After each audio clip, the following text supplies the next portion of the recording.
Hello everyone, welcome to Baji Rao IAS Academy.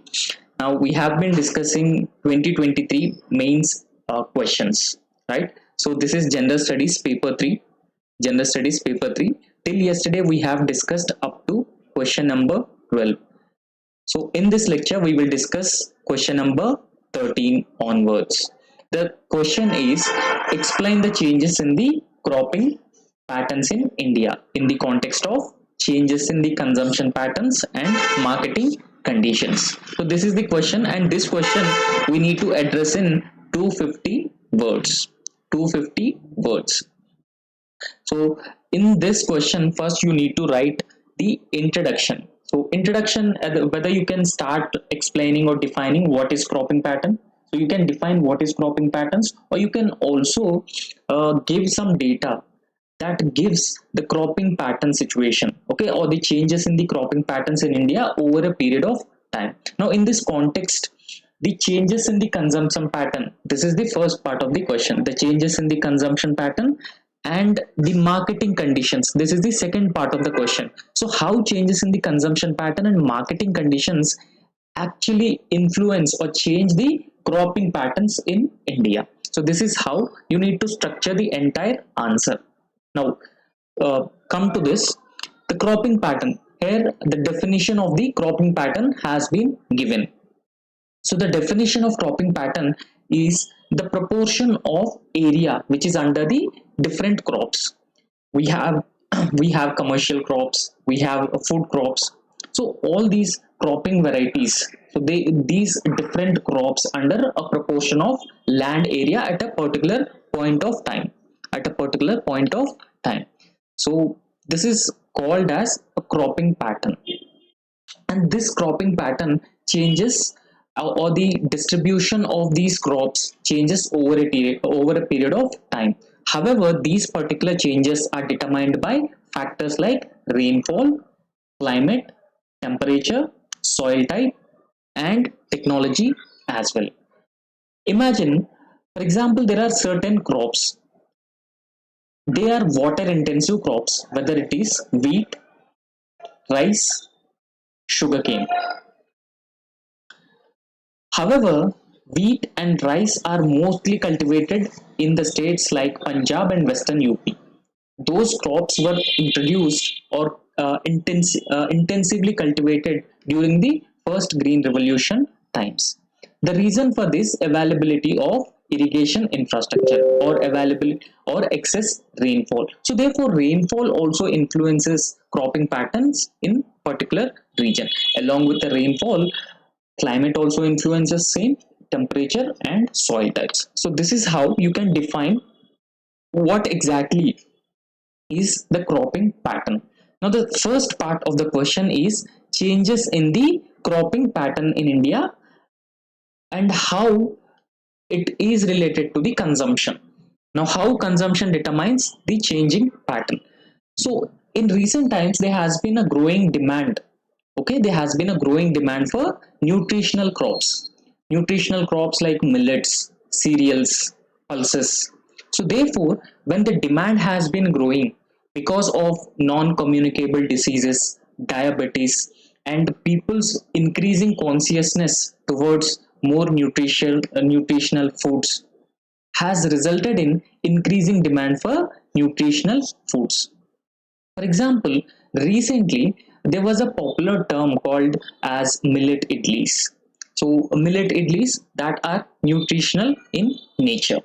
So therefore, the increased demand has resulted in farmers making a transition from food crops to these millet crops. For example, increasing pulses cultivation in Rajasthan is one such example. Now, farmers in Rajasthan have been shifted to cultivation of pulses. And similarly, in the states like Himachal Pradesh also, there has been an increased cultivation of these nutritional crops like avocados and kiwis, because they are, more nutritional crops, one thing, and second thing is that it increases the income of the farmers than what they have been cultivating or what they have been deriving from the traditional crops. Secondly, there's a huge shift towards the horticulture crops. Now, earlier farmers used to depend or used to cultivate the food crops or the commercial crops.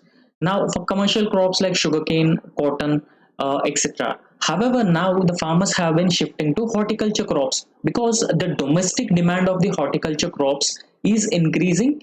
Not just the domestic demand, but also the international demand of these horticulture crops have been increasing. So, therefore, there has been a rapid growth of these horticulture crops. Now, horticulture includes fruits, vegetables, and other essential vegetable items. Okay. Now, after that, there's also an increased amount of cash crops. Cash crops we can call textiles, cotton, and sugarcane because of rapid rise in the sugar industry, and even the plantation crops also. For example, coconut, cocoa, etc. Now, after that, there's also a huge demand for processed foods because of increasing prominence of processed foods have been gaining prominence. So because of this reason, there's also an increasing demand for the processed foods. For example, these processed food are consumption driven, so their consumption is mostly driven by people's lifestyles, and this has resulted in increased cultivation of potatoes and tomatoes in states like Uttar Pradesh, West Bengal, Punjab, and Bihar, because these crops are served as a raw materials for tomato ketchups and potato chips. So because of this reason, there's also an increased demand for these cropping varieties. Now after that, the environmental consciousness is also increasing among people. So because of the very same environmental consciousness, Sikkim, the northeastern state, emerged as a first fully organic farming state. Okay, so this is first fully organic farming state. So in the similar lines, states like Andhra Pradesh and Gujarat are also rapidly making a transition towards the organic farming towards organic farming.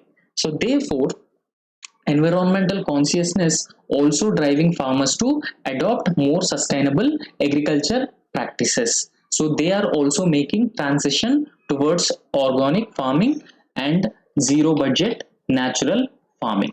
So in this zero budget natural farming and organic farming, farmers will use less fertilizers, and they will use less chemicals like pesticides, and mostly they use the organic manure. So therefore it would reduce the negative or the detrimental consequences of these chemical fertilizers on soil and soil microorganisms. So those microorganisms are very important to improve the soil fertility. So there's an example also given, that is Sikkim. And next, health consciousness of people has also been gradually increasing. Health consciousness means earlier people used to depend on traditional food crops. Now people are now more and more conscious towards health. So therefore, they are preferring millets, pulses, cereals, and because of the government's increased efforts to create awareness among the people, people are also shifting towards good dietary patterns. For example, millet, quinoa, they are gaining popularity because of their immense health benefits. And when the popularity of a particular crop increases, then of course the demand for that product will also increase. So increasing demand would result in better prices, and that attract farmers to cultivate that particular crop. For example, if I give an example, uh, around 22 crops are being given MSP. So therefore, MSP ensures assured prices for various products or various agricultural products. So since it is an incentive, farmers have been cultivating those crops which are given the highest MSPs. Now, after that, the dairy farming and fuel feed. Since India is one of the largest dairy farming market in the world, so for that it requires fodder. Okay, and so it requires fodder. Crops like maize and sorghum are also increasingly cultivated, so to meet the needs of those dairy sector. So this also in a way determines the cropping pattern. Now after that, the bagasse from sugarcane is actually utilized for biofuel production. Please remember, the government of India has already achieved the 10% ethanol blending, has already achieved 10% ethanol blending in petrol. Now the government has focused to increase the ethanol blending to 20%, ethanol blending to 20% by 2025. However, ethanol is increasingly derived from the sugarcane byproducts like bagasse. This is a sugarcane byproduct, and this sugarcane byproduct called bagasse is used for biofuel production. So therefore, in the states like Uttar Pradesh and Maharashtra, because of increasing demand, increasing prices of the bagasse products, the farmers have been cultivating more and more sugarcane. So, in a way, this also determining the cropping pattern of that particular area. Now, after that, the horticulture crops have also been significantly increasing. So, earlier also we have discussed that how horticulture crops have been gaining prominence in India because of fruits and vegetables. So, they have a huge demand in the domestic and the international markets. Farmers and also farmers have been getting better prices for horticulture crops. They have been making a rapid transition towards horticulture crops. Now, after that, farmers are also planting a wide variety of vegetables that include zucchini, asparagus. So, these asparagus and zucchini varieties are primarily cultivated to meet the urban consumer preferences. So, urban consumers have been preferring certain products. So, why they are preferring those certain products? Because of their health advantages, because of their increasing health consciousness. So, therefore, farmers have also been rapidly shifting to cultivate these crops. Now, we have discussed the first part of the answer. The second part of the answer is how market conditions determining the cropping patterns. So first and foremost, we can discuss about the government policies, how various government policies have been influencing the cropping patterns. For example, if government comes up with minimum support prices, and the government also providing subsidies, so these subsidies and minimum supporting prices also influences cropping patterns. For example, rice, wheat, sugarcane are given highest MSP or fair and remunerative prices. For sugarcane, it is called as fair and remunerative prices, and for wheat and rice, MSP is also being given. So therefore, the fair and remunerative prices and MSPs have been increasingly influencing the cropping patterns. Here, one example is given. Madhya Pradesh earlier used to produce soya bean. It is earlier used to produce soya bean, but because of increased MSPs by the government, now the farmers in the state of Madhya Pradesh are now rapidly making a transition towards cultivation of wheat and rice. So, because farmers have assured pricing, farmers will have assured pricing, and higher productivity will result in a good amount of income for the farmers. So, therefore, the farmers have been making a rapid transition. Now, after that, the diversification into the non-food crops. Non-food crops means there are certain crops, for example cotton, and certain crops like jute. Fiber is derived from jute, and not just jute, even rubber also.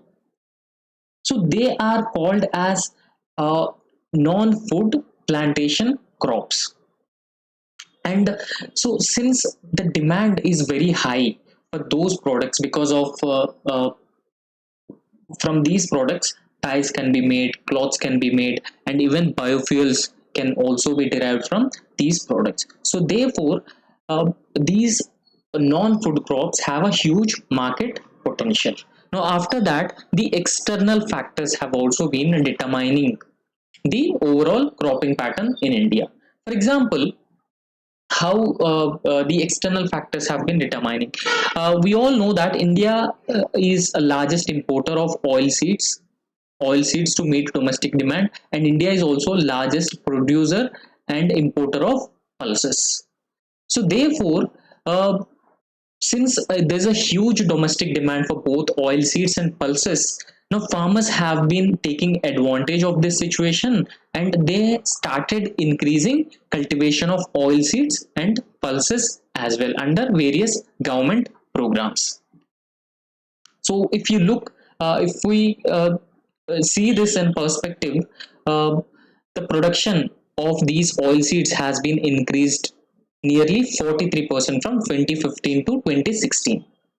So 2015-16 to 2020-2021. Okay, so the export potential, the increasing export potential also determines the cropping patterns. For example, because of the globalization, the world is more integrated. Now, the integrated world has resulted in exposing our farmers to international markets. Okay, farmers are now exposed to international markets. So when they are exposed to or integrated with the international markets, so now this is a kind of a motivation, an incentive on the part of the farmers to grow more and more crops for export purposes. Recently, we have seen the Russia-Ukraine conflict. So, Russia-Ukraine conflict has resulted in creation of the food security challenge. So, was because the result of Russia-Ukraine challenge. Now, the food security challenge has resulted in increasing wheat prices. So at the same time, India has capitalized this situation, and there is an enormous amount of wheat export from India to other countries. So therefore, in this way, because of we are living in an integrated world, it results in export of our domestic agricultural produce. So therefore, it could be an incentive for our farmers. Now, one example is also given: the cotton cultivation in Punjab region. Uh, see, the soil is more favorable for cotton cultivation in the states of Maharashtra and Gujarat. But even though rice and wheat are mostly dominated in Punjab region, Punjab has also been cultivating the cotton. So why it has been cultivating cotton is because of increasing demand for cotton, increasing demand and international prices, higher prices for cotton. The state of Punjab has now shifted to cultivation of cotton, and we have addressed both these parts. And in the conclusion, what you have to write is that the changing cropping patterns in India or Indian agriculture has been rapidly evolving with the consumer preferences. Not just the consumer preferences, but also the market demand, both the domestic market and also the international market. So therefore, these things demonstrate how farmers are diversifying their crop choices. Because see, so it has been meeting both the domestic consumer preferences and also the market demands. So it indicates that the farmers have been diversifying their crop choices. So it has been resulting in different cropping patterns in a particular area over a period of time. So this is a good thing because crop diversification is always a welcome move. This results in increased farm incomes, and this will not have adverse environmental impacts as well.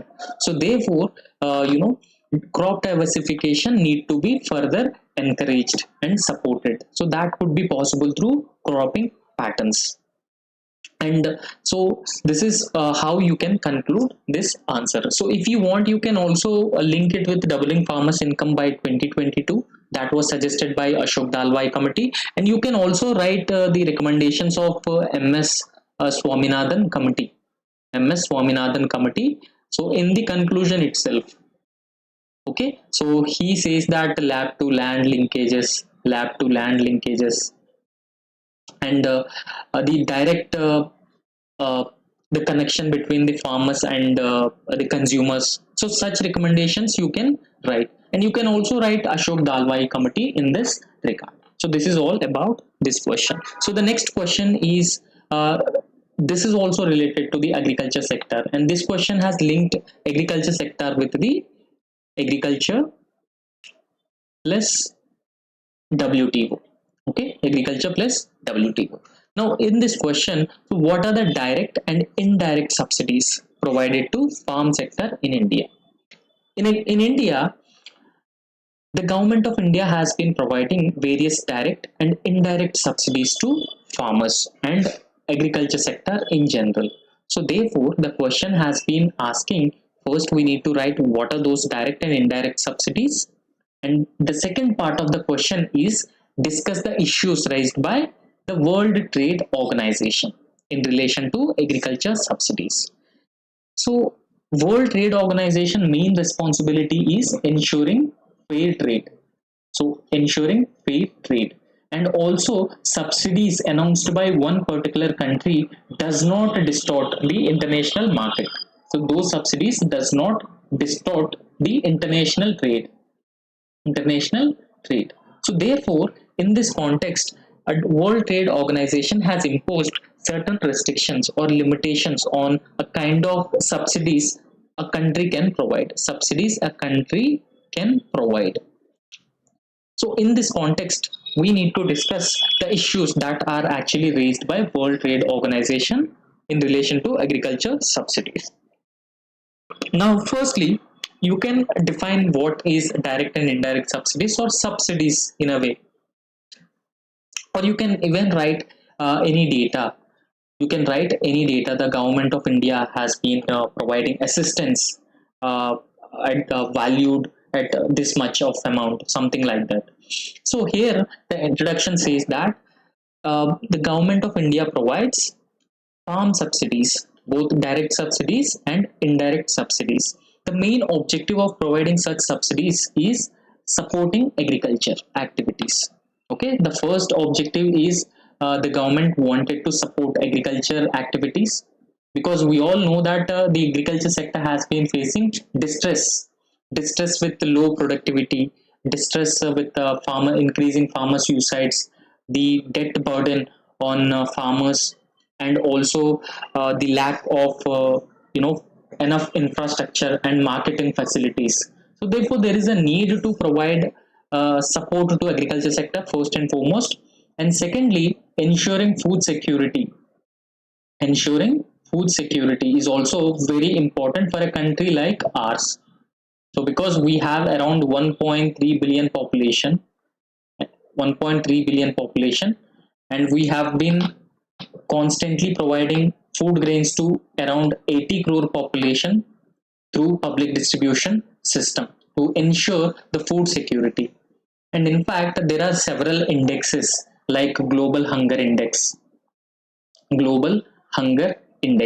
So they are providing worst picture of India in terms of hunger, particularly after the COVID-19 pandemic. So, in order to improve India's ranking in such index and provide food security to its 1.3 billion population and providing agricultural support, which is already in distress, the government has been announcing both direct and indirect subsidies to the farming sector. So, therefore, these subsidies overall improve the farmers' income. Okay, so overall they improve the farmers' income, and they also incentivize the agricultural production. So incentivizing agricultural production is very important, because when we incentivize the agriculture production, more and more farmers find it incentive, find it as an incentive to practice agriculture, and that is the essence of increasing agricultural GDP in overall India's GDP, and also ensuring food security, and increasing India's agricultural exports to other countries. And so, therefore, India will not only ensure food security to its population, but also to the global population. So first we need to discuss direct subsidies.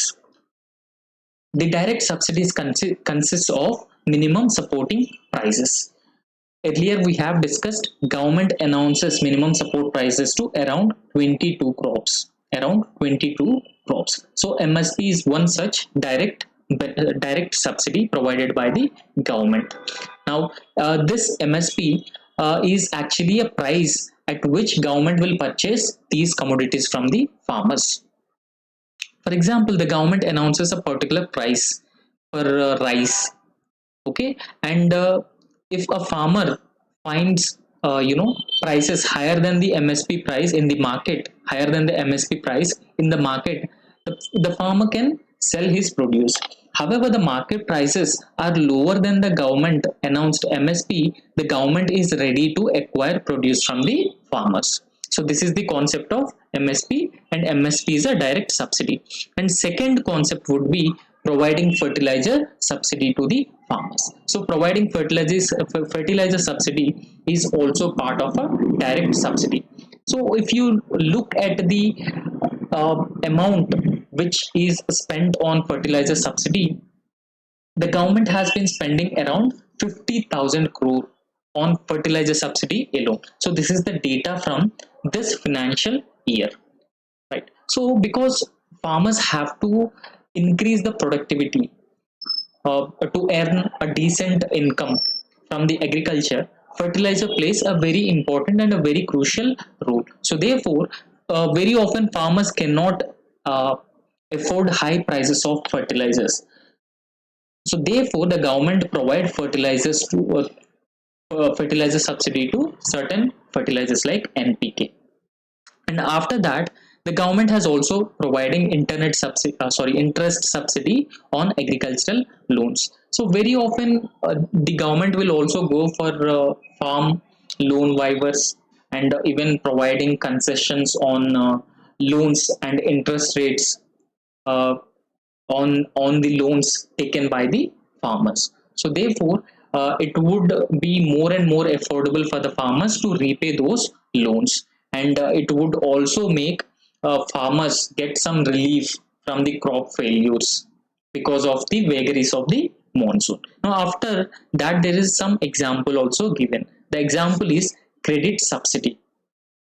Now, farmers can actually access the agriculture credit at lower interest rates. So, if you hear the concept of Kisan credit card that was introduced in the year 1999, so at low interest rates, credit is being provided to farmers so that farmers can actually meet their input needs.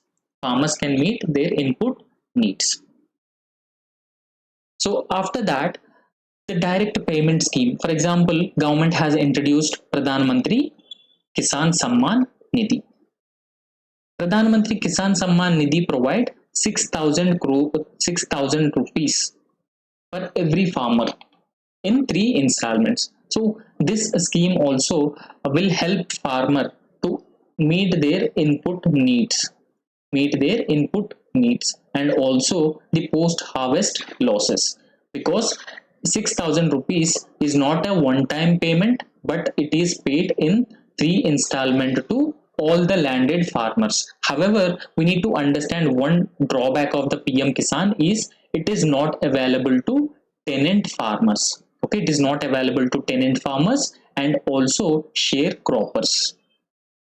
First, we have written what exactly direct subsidies means. So there are indirect subsidies as well. Now, indirect subsidies include the public distribution system.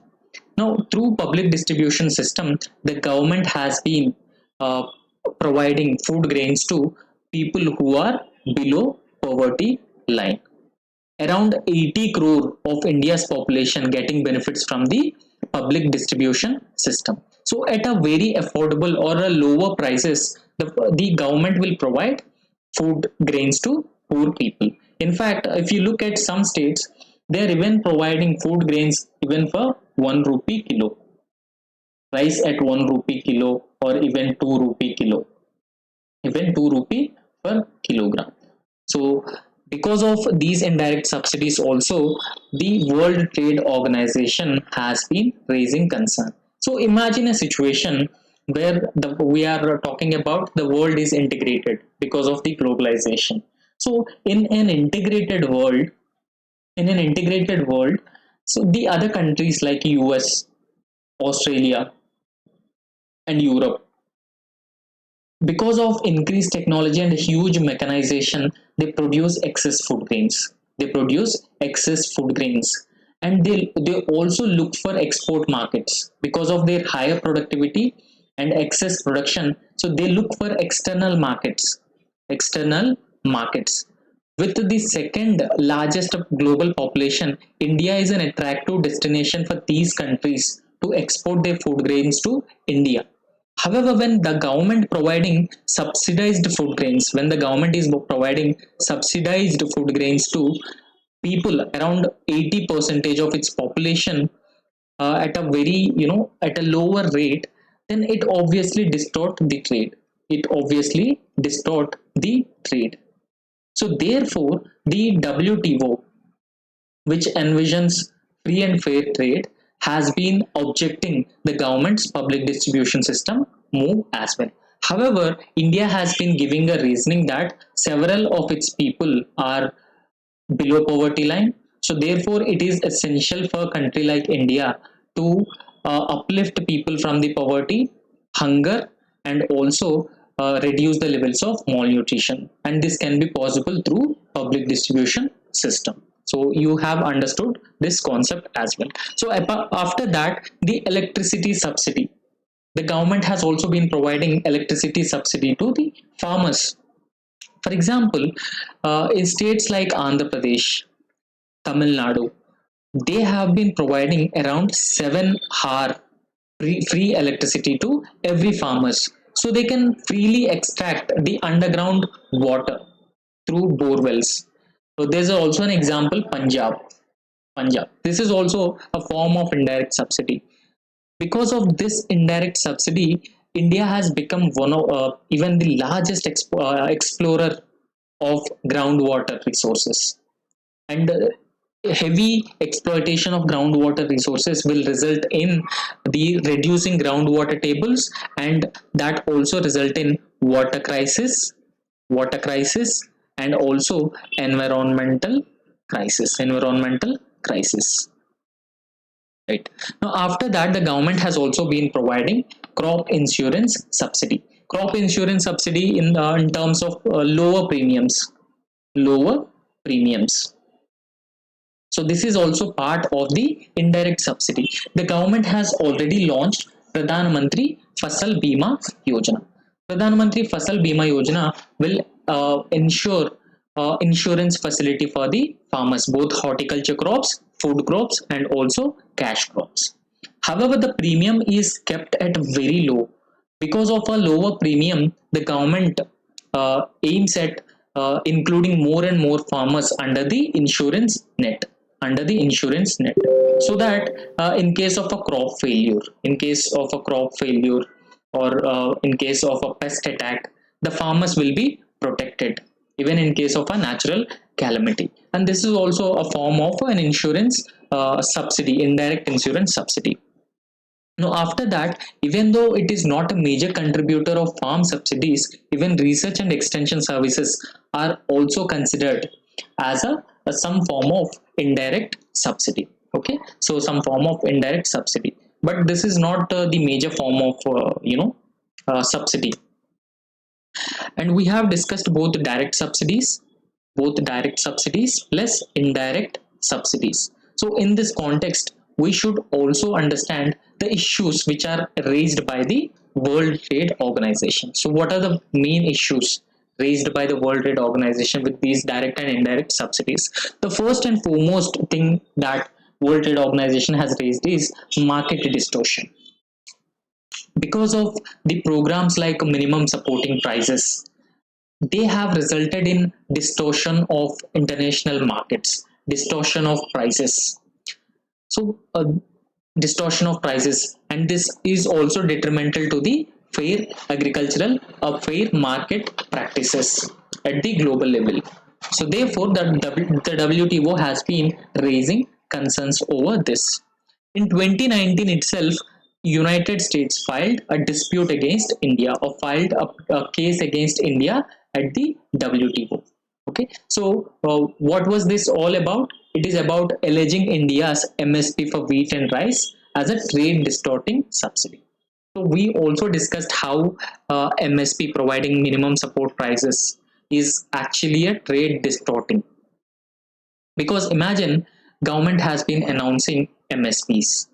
So since government has been announcing MSPs, the government will procure more and more food grains through MSPs.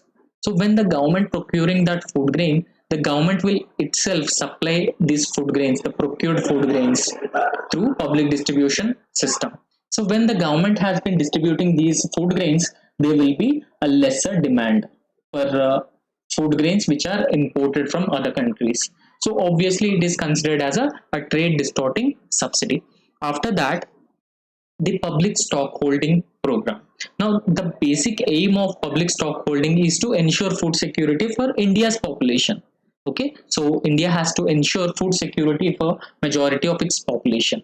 However, it is also considered as an issue of international trade. Okay, a contentious issues of international trade. So after that, there is also an agreement called Agreement on Agriculture. Okay, so this agreement of agriculture actually set the limits on the value of domestic support. Okay, for example, the government to a certain extent, the government to a certain extent could allow the WTO itself, the WTO could allow certain subsidies, but not extensive subsidies or huge subsidies. So therefore, agreement on agriculture, this agreement on agriculture allows only subsidies to a minimum extent, not very extensive subsidies. So since India is also part of the WTO, India must adhere to the agreement on agriculture, and this is what WTO and other developed countries have been saying. Okay, WTO and other developing countries have been saying. Now after that, India's procurement at minimum support prices has at times exceeded these limits. Okay, so this has leading to disputes and concerns among trading partners. Now after that, the peace clause. Now this peace clause is actually a provision that temporarily shields it from legal action. For example, countries like India or any other developing countries, so they are providing subsidies in their agricultural products to farmers or the farming sector. So this peace clause to a certain extent provide protection to such subsidies.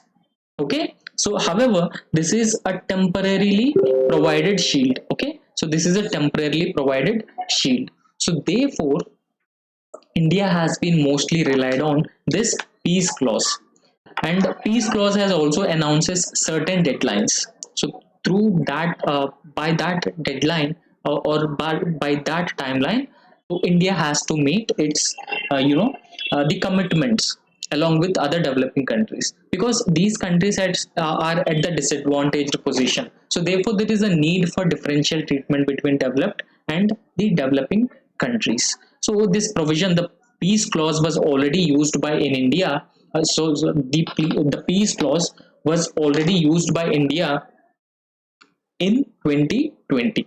Okay, so this is all about the WTO, direct and indirect subsidies provided by the government. So in the conclusion, you have to stress on the need for extending these subsidies, whether direct and indirect subsidies. However, these subsidies have to be phased out gradually by improving the agricultural productivity, so that India could comply with the WTO reforms. So India could comply with the WTO guidelines, WTO guidelines on uh, you know uh, uh, these agreements, and at the same time India could be able to enhance its farming incomes. So that is possible only when we make agriculture more and more profitable, when we make agriculture uh, you know uh, uh, increase its efficiency and productivity over a period of time. So this is how you need to answer this question. So the next question is with respect to electronic vehicles. Electronic vehicles. See, the electronic vehicle adoption has been increasing manifold, uh, in not just in India but in other countries also. So one of the main or key driver of adoption of electronic vehicles is because of the environmental concerns, increasing levels of pollution in urban areas, increasing use of fossil fuels, increasing use of fossil fuels by these vehicles, and that results in environmental pollution, and that also result in greenhouse gases. And apart from that, it is also have a huge import burden on countries like India, because when we import the fossil fuels, we have to pay higher price than other countries because of the Asian premium. Asian premium. Now, apart from this Asian premium, if you look at India's overall crude oil imports, 85% of our total fossil fuel is imported. So such a huge dependence on fossil fuels. So since we have been focusing on renewable energies such as solar, wind, and geothermal, bioenergy, like bioenergy in terms of like ethanol blending, etc. So we have been increasingly looking for electric vehicles, making a rapid transition into the electric vehicles. So because of their multifaceted benefits, not just for the economy, but also for the environment and also for human health. So in this context, the question has asked that the adoption of electric vehicles is growing at a rapid pace throughout the world. This is the first part of the answer. Now, in the second part of the answer, how do electric vehicles actually contribute in reducing carbon emissions? So this is the second part of the answer, how they contribute in reducing carbon emissions. And third part is what are the key benefits they offer compared to traditional combustion engine vehicles. Okay, you need to address these three parts. So when you write introduction for this question, so you can introduce by mentioning some data on adoption of electronic vehicles at the global scale, and then you can address writing all these parts. So in the first part of the answer, so you can simply write what exactly an electric vehicle. So electric vehicle uses one or more electric motors or transaction motors for propulsion purposes. So for the propulsion purposes, it uses electric motors or transaction motors. However, these electric vehicles are very often powered by self-contained battery, solar panels, or electric generator. So they convert fuel to electricity. However, now India is a part of a few countries which are aiming to achieve the electric vehicle 30 at the rate 30 campaign. So what is this EV 30 at the rate 30 campaign? That is the total vehicle fleet by the year 2030. Total vehicle fleet by the year 2030 should consist of electric vehicles. And that is the main objective of electric vehicles 30 at the rate 30 campaign. So the first part of the question, electric vehicles contributing to carbon emissions. So how these electric vehicles actually contribute in reducing carbon emissions? Firstly, so they result in zero tailpipe emissions. Okay, so what is a tailpipe emission? Tailpipe is like a exhaust of a bike or a car. So therefore, the traditional gasoline based car engines, they emit the carbon dioxide, excess levels of carbon dioxide. Now carbon dioxide is a greenhouse gas, a potent greenhouse gas.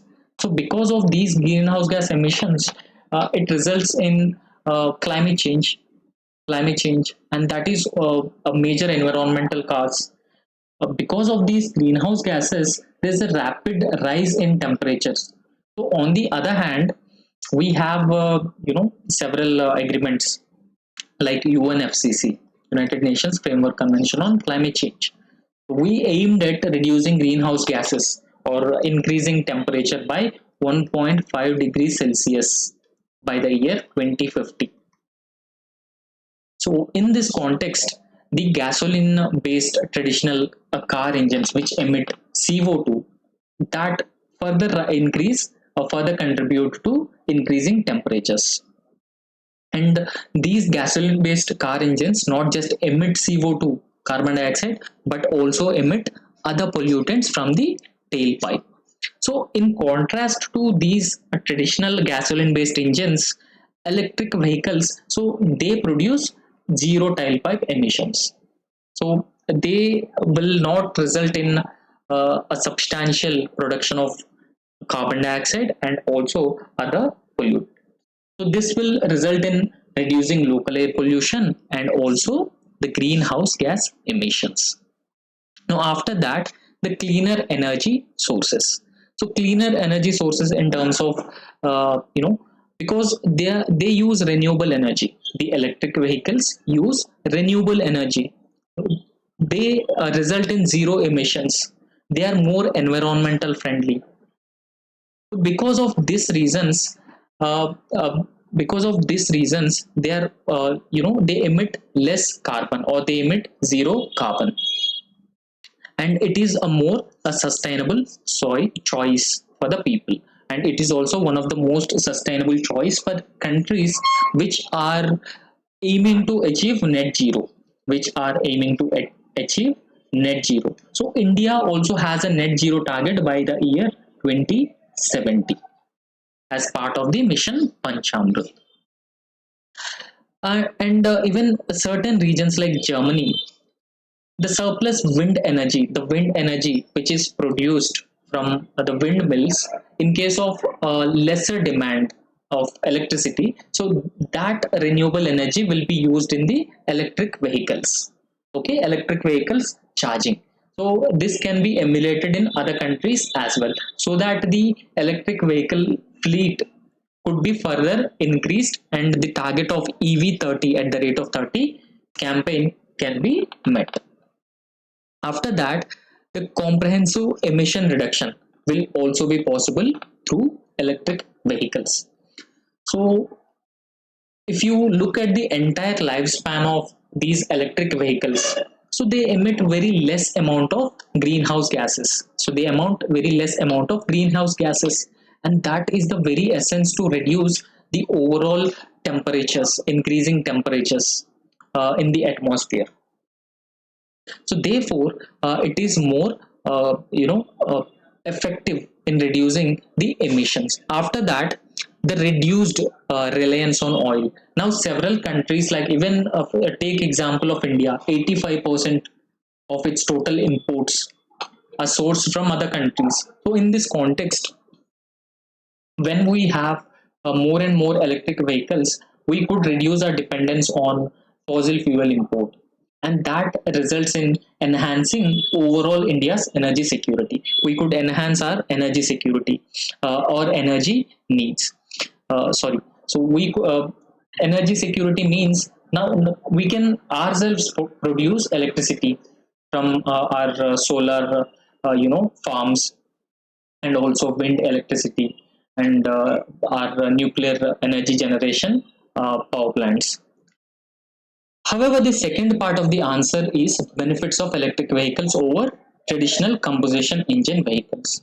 So, what are the benefits the electric vehicles have over the traditional combustion vehicles? So, the first and foremost benefit is it has a very lower operational cost when we compare it with the traditional vehicles, traditional gasoline based vehicles. They have a very less operating cost, because when more and more investment and innovation is made in the renewable energy sector, the cost become more and more competitive, and this competitive cost will make the affordability will make the renewable energy more and more affordable for the consumers.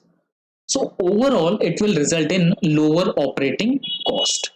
And secondly, it will result in quiet and smooth operation. So how it could ensure a quiet and smooth operation? Because of these electric vehicles, uh, if you look at some electric scooters and electric cars, so they emit lesser sound compared to the traditional engines.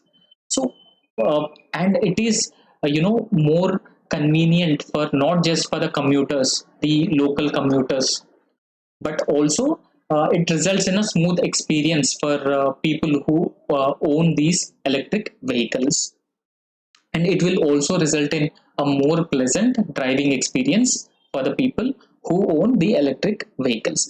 Now after that, the acceleration power of these electric vehicles is more than the traditional engines. So therefore, there would be a quick acceleration, and that would result in a responsive driving performance from the vehicles as well. So the fourth benefit of these electric vehicles is reduced carbon footprint. Why? In the previous slide, we have discussed that these electric vehicles would reduce emissions. They release reduced emissions, or they would even emit zero carbon emissions. So when they release lesser carbon emissions, so they contribute cleaner environment, and that would reduce overall carbon footprint, and it will also reduce countries' dependence on fossil fuels. They will no longer import fossil fuels, and they can also be able to meet the nationally determined contributions under UNFCCC. So after that, there's another advantage of using these electric vehicles is energy independence of the countries. Energy independence means, so we develop the charging stations. So whether these electric vehicles can be charged at home or at the charging stations. So therefore, there will be a lesser reliance on traditional fuels like gasoline, and it will offer more control over the energy resources. Now, the other benefit is the long-term savings. The long-term savings means these electric vehicles will use lesser amount of energy.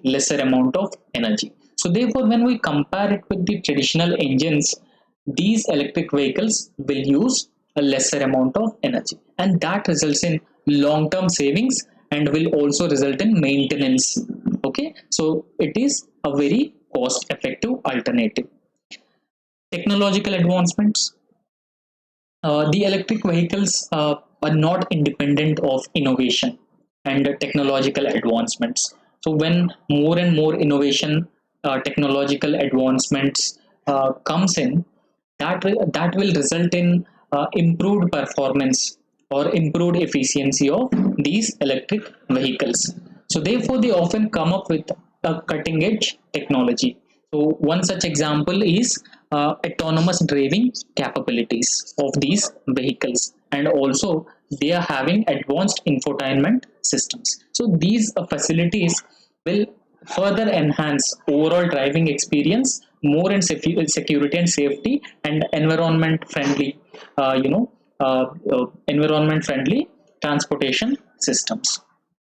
So ultimately, in the conclusion, you can stress on the adoption of electric vehicles, more and more adoption of the electric vehicles. However, it requires incentives need to be provided to the automobile manufacturing companies, and awareness need to be provided in the consumers for the increased adoption of these electric vehicles, and innovation and technological development need to be increasingly promoted and facilitated in these sectors, and the government should also focus on enhancing the renewable energy production. So therefore, we will reduce our dependence on fossil fuels and alternatively increase the usage of these electric vehicles. So this manner in this manner you can provide some suggestions and solutions in the conclusion, so that your conclusion and the overall answer looks well. Now the fourth question, the 16th question, is about recent Chandrayaan mission. Recent Chandrayaan mission. Even Chandrayaan is also asked by UPSC. Chandrayaan is also asked by UPSC. So this question says that the main task of India's third moon mission, which could not be achieved in its earlier missions. Earlier, India has sent Chandrayaan 1, Chandrayaan 1 and Chandrayaan 2. So, however, Chandrayaan 1 has orbiter. So, it orbit around the orbit of the moon. However, Chandrayaan 2 has both the orbiter and also lander rover. So it has successfully released an orbiter around the lunar orbit. However, the lander, uh, the lander Vikram and the rover Pragyan, that was failed in Chandrayaan 2. So that was not properly delivered on the lunar surface. However, Chandrayaan 3 has only lander and rover. So it has successfully landed on the lunar surface, the south pole of the moon. And please also remember, India is the first country to successfully soft land on south pole of the moon. So therefore, the first part of the question says the what is the main task of the. So we need to underline this because we need to address the main task of India's third moon mission. So that could be achieved. That could not be achieved in earlier missions. Chandrayaan 1 and Chandrayaan 2 are not able to achieve the task that was achieved by Chandrayaan 3. And we need to list the countries that have achieved this task. So what are the countries which were successfully soft landed or soft land their rover on the moon surface? So we need to give a few countries, and after that we should also introduce the systems in this spacecraft and explain the role of virtual launch control center at the Vikram Sarabhai Space Center, which contributed to the successful launch of from Sriharikota. In fact, this is a very lengthy question, and you have to answer this question in 250 words. Answer this question in 250 words. So, in the introduction itself, you had just write what exactly is the Chandrayaan mission, what is its objective. Now, in the introduction, it is given that the main task, the main objective of Chandrayaan 3 mission, a lunar mission. So, the main objective of lunar mission is that was not achieved by its earlier missions, whether it is Chandrayaan 1 or Chandrayaan 2, is the successful soft landing on the lunar surface. So Chandrayaan 3 was successfully soft landed on the lunar surface. However, Chandrayaan 2 experienced a setback with lander's failure to achieve soft landing. Chandrayaan 2 lander was not able to achieve or not able to soft land on moon's surface. So therefore that was also a failure. However, Chandrayaan 1 was not a failure because only orbiter was sent through Chandrayaan 1.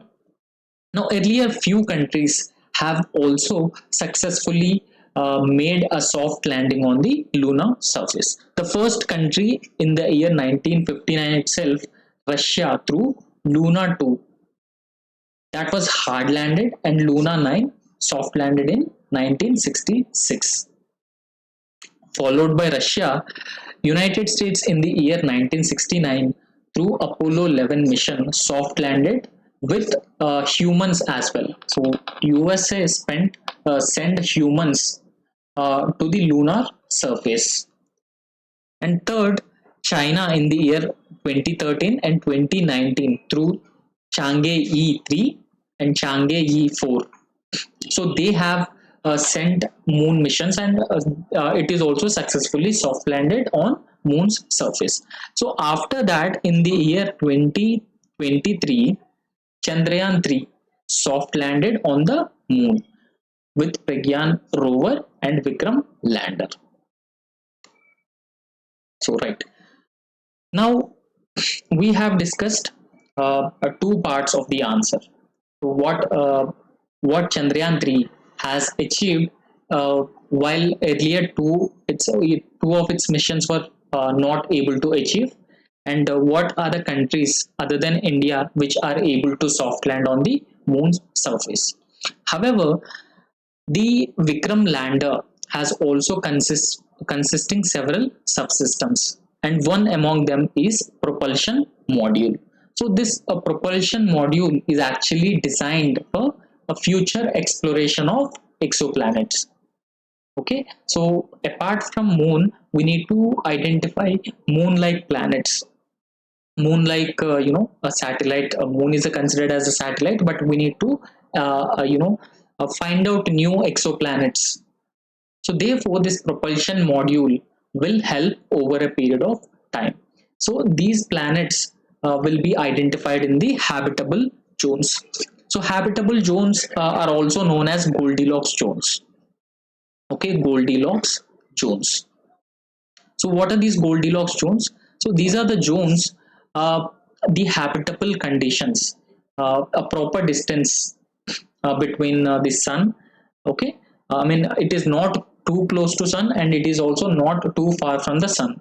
So that is considered as a habitable zone, and there are several galaxies throughout the universe, and several habitable zones also, and planets in those habitable zones also. And this propulsion module system will help ISRO, find out new habitable planets, or in the new planets in the habitable zones. However, these subsystems that are in the Vikram lander include RAM BHA. This is called as Rampa. And this particular component will help in measuring the near surface plasma density on moon's surface. So it measures the ions and electrons on the moon's surface, and it will also observe the changing patterns. Okay, so monitor the changes that were taking place. So after that, the chaste. Okay, so chaste is Chandrayaan atmospheric surface temperature experimentation. So therefore, it conduct the overall temperature on the lunar surface near the polar region. So what could be the temperature of the lunar surface? Now the third instrument that was used in Chandrayaan 3 is ILSA. So the purpose of installing ILSA was it measures the lunar seismic activity. In fact, Chandrayaan 3 has also observed this seismic activity on the lunar surface. So particularly around the landing site, this ILSA will monitor the seismic activity, and it will also give important insights over moon's crust and mantle structure. So after that, there's also a thing called as LRA. So it is designed to study moon's system, and it will also offer valuable data for research. And so we need to discuss the role of virtual launch control center. This is the last part of the answer. So what is the role of virtual launch and control center? So we have Satish Dhawan Space Center at Sriharikota, and this is very often served as a physical launch center and also a final launch command center. However, on the other hand, the virtual launch control center is located in Tumba, and it is in Kerala. So it plays a very vital and a very important role in smooth launch of process, and it will also help in real-time monitoring of these space missions. Okay, so it will continuously monitor the launch activities from the Sriharikota, and it will also ensure the vigilant watch over the spacecraft's status, overall performance, and the trajectory through which the spacecraft has been moving. So the after that, the virtual launch and control center also performs simulation and preparedness, and comprehensive simulations will be done pre-launch of a particular mission, so that it will help us understand the threats the threats and contingencies and emergencies that could arise during the launch, during and after the launch of the mission, so that advanced care, advanced efforts could be undertaken. Now, the virtual launch and control center would also result in a seamless coordination between the launch team. And this is very important to ensure the coordination between the launch team, mission control, and other relevant stakeholders, so that it could be a well coordinated launch operation. After that, the comprehensive management of overall launch is done through the virtual launch and control center. Now, all these efforts from the virtual launch and control center will ultimately result in a successful soft landing on the lunar south pole. So, in this way, we can address all the parts of the question, and this is how we need to structure the answer.